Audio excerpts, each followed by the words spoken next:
बच्चों, कक्षा 9 विषय गणित और प्रश्नावली अपनी चल रही है 9.3 समांतर चतुर्भुजों तथा त्रिभुजों के क्षेत्रफल। तो इसके अपने 2 भाग पहले कर चुके हैं और तीसरे भाग के क्वेश्चन अब अपने हल करने हैं छठे क्वेश्चन से। तो देखो छठा क्वेश्चन क्या दे रखा है कि आकृति में चतुर्भुज ए बी सी डी के विकर्ण ए सी और बी डी क्या है, परस्पर बिंदु ओ पर प्रतिच्छेद करते हैं। ये जिस बिंदु पर प्रतिच्छेद करते हैं उसको ओ लिख दिया। और किस प्रकार प्रतिच्छेद करते हैं कि डीओ बराबर बीओ, कि डीओ बराबर बीओ और सी डी बराबर ए बी है। सी डी बराबर क्या है, ए बी है। तो अपने को ये सारे प्रूव करने हैं। ठीक है, अपने को दे रखा है तो उसके लिए प्रूव करने के लिए अपने 2 लंब खींचे, एक इससे खींचा एक इससे खींचा, 2 लंब खींच लिए। अब देखो अपने को जो प्रूव करना है उसके अकॉर्डिंग अपने पहले 2 त्रिभुज लेते हैं, डी एम ओ और इधर से बी एन ओ, ये 2 त्रिभुज लिए। तो देखो त्रिभुज डी एन ओ क्या होगा, बराबर त्रिभुज डी एन ओ व त्रिभुज बी एन ओ में, त्रिभुज डी एन ओ और बी एन ओ में अपने क्या है कि एक कोण तो 90 डिग्री है। अपनी जब लंब खींची है तो कोण डी एम ओ बराबर होगा कोण बी एन ओ के, क्योंकि दोनों कोण क्या है 90 डिग्री है। अब देखो ये वाले दोनों कोण क्या है, शीर्षाभिमुख कोण है। तो कोण डी ओ एम और कोण बी ओ एन क्या है, बराबर हैं, क्योंकि ये कौन से कोण है, शीर्षाभिमुख कोण, शीर्षाभिमुख कोण। 2 कोण आगे।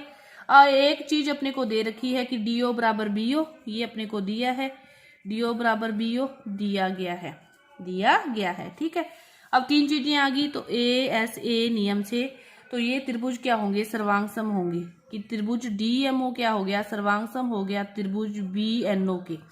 अब देखो सर्वांग सम आ गया अपने पास। अपने को क्या करना था, सर्वांग सम आते ही ये दोनों लंब क्या आ गए, बराबर आ गए, कि संगत भाग क्या होते हैं, बराबर होते हैं। तो जो लंब है डीएम भुजा है वो क्या है, बीएन भुजा की क्या आ गई, बराबर आ गई। अब जब दोनों त्रिभुज ही सर्वांग सम आएंगे तो दोनों के फिर क्षेत्रफल भी तो क्या होंगे, बराबर होंगे, क्योंकि सर्वांग सम त्रिभुजों की जब संगत भाग बराबर होते हैं, सारी भुजाएं कोण बराबर होंगे, तो फिर उनके क्षेत्रफल भी बराबर होंगे। कि एरिया ऑफ डीएमओ क्या क्या बराबर आ गया एरिया ऑफ बीएनओ के। ये अपने प्रूफ में काम आएगा आगे। यहाँ पे लिख सकते हो कि सर्वांग सम त्रिभुजों के संगत भाग क्या होते हैं, बराबर होते हैं। यहाँ तक होगा। अब देखो अपने अब लेते हैं इस पूरे त्रिभुज जो बच गया इधर वाला डीएमसी और बी एन ए, ये 2 त्रिभुज हैं। इन दोनों त्रिभुजों को लेके अपने हल करते हैं। तो देखो ये कोण तो क्या आ गया 90 आ जाएगा, एक कोण तो एक अपने निकाल लिया डीएम ई एन। तो अपने देखते हैं कैसे इसको हल करते हैं। त्रिभुज लो, यहाँ पे लिखो कि त्रिभुज डीएमसी और त्रिभुज ए बी एन। यहाँ पे आप डायग्राम बना लो, ऊपर रह गया डायग्राम, समझ में नहीं आएगा तो आपको यहाँ पे डायग्राम बनाते हैं। ए ये बी है, ये सी है, ये डी है, ये हो गया, ये इन दोनों को प्रतिच्छेद कर रहा है ऊपर, यहाँ से लंब खींचा, ये एन है और यहाँ से लंब खींचा, ये क्या है एम है। यहाँ पे डायग्राम बना लिया। ठीक है, एक तो 90 डिग्री कोण है ये वाला, तो अपने को पता है। तो कोण डी एम सी बराबर कोण बी एन ए बराबर 90 डिग्री। ठीक है, और डी एम बराबर बी एन अभी ऊपर प्रूव किया है, उसको समीकरण नंबर 1 दिया है, तो इसको भी दे सकते हो, इक्वेशन 1 से लिख दिया। एक ये हो गया। एक देखो अपने को ये वाली भुजा दे रखी है, क्वेश्चन में दी हुई है कि सी डी बराबर है ए बी, ये लिख दोगे दिया गया है, ये लिख दोगे आप दिया गया है। 3 चीजें आ गई। तो आर एच नियम एस नियम से ये त्रिभुज डी एम सी क्या होंगे, सर्वांग सम हो गया त्रिभुज वी ए एन के। अब सर्वांग सम हो गया तो इनका एरिया भी तो क्या होगा, बराबर होगा। तो area of D M C क्या हो गया, बराबर हो गया area of B A N K, समीकरण नंबर 3। अब देखो 2 का एरिया निकाला था, एक ये निकाला था, दोनों को क्या कर दो, ऐड कर दो। इक्वेशन 2 + 3 ऐड करोगे तो area of D M O बराबर प्लस ये वाला ऐड हो जाएगा इसमें, area D M C equal to ये आ गया एरिया बी एन ओ, इसमें ये ऐड हो जाएगा plus area B A N. अब देखो ध्यान से, डी एम ओ ये वाला है, डी एम सी ये वाला है, तो ये पूरा त्रिभुज बन गया। सी डी ओ एरिया क्या बन गया, सी ओ डी एरिया ये पूरा बन जाएगा ए ओ बी। तो पहला जो प्रूव करना था वो अपना यही प्रूव करना था, वो अपना प्रूव्ड हो गया। ठीक है, अब देखो दूसरा प्रूव करना है DCB और ACB, इसको प्रूव करते हैं। तो देखो दूसरा प्रूव करने के लिए क्या करेंगे, दूसरा प्रूव करने के लिए अपने अभी एक चीज निकाली है कि जो एरिया है DOC का और AOB का ये अभी बराबर है।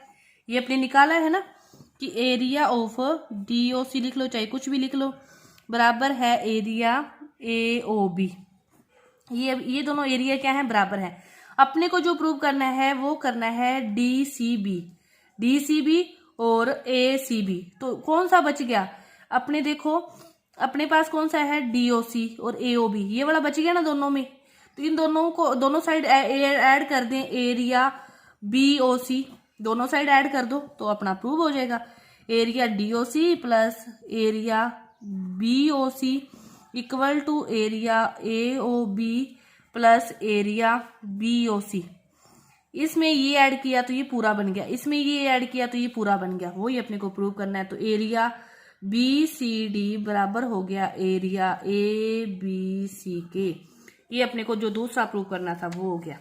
अब देखो तीसरा प्रूव करना है। तीसरा अपने को जो प्रूव करना है वो करना है, तीसरा प्रूव क्या करना है कि जो DA है वो समांतर है CB के, यानी कि ABCD को क्या करना है, समांतर चतुर्भुज प्रूव करना है। ABCD को समांतर चतुर्भुज प्रूव करना है। इसके लिए देखो अपने ऊपर सिद्ध किया था त्रिभुज जो DMC है वो क्या है, सर्वांगसम है त्रिभुज BAN के, कि DMC त्रिभुज ABN के क्या है, सर्वांगसम है। सर्वांगसम है तो उससे जो कोण होगा DCM और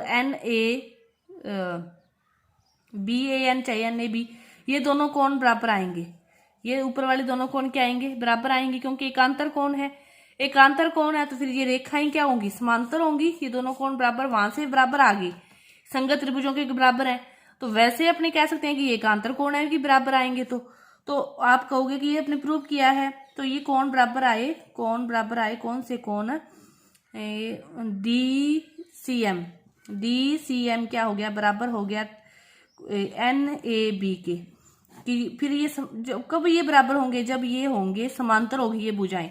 अब ये भुजाएं समांतर होगी, बराबर दे रखी है, तो फिर ये ABCD क्या हो गया, समांतर चतुर्भुज हो गया। ABCD एक क्या हो गया, समांतर चतुर्भुज हो गया। अपने तो बराबर निकाले थे किससे, प्रूव करके, क्योंकि ये दोनों त्रिभुजों को अपने ऊपर सर्वांगसम प्रूव किया है तो ये बराबर आए थे। अपने इनके अकॉर्डिंग माने तो ये समांतर होंगे, तो ये एकांतर कोण भी हो सकते हैं, तो बराबर हो सकते हैं।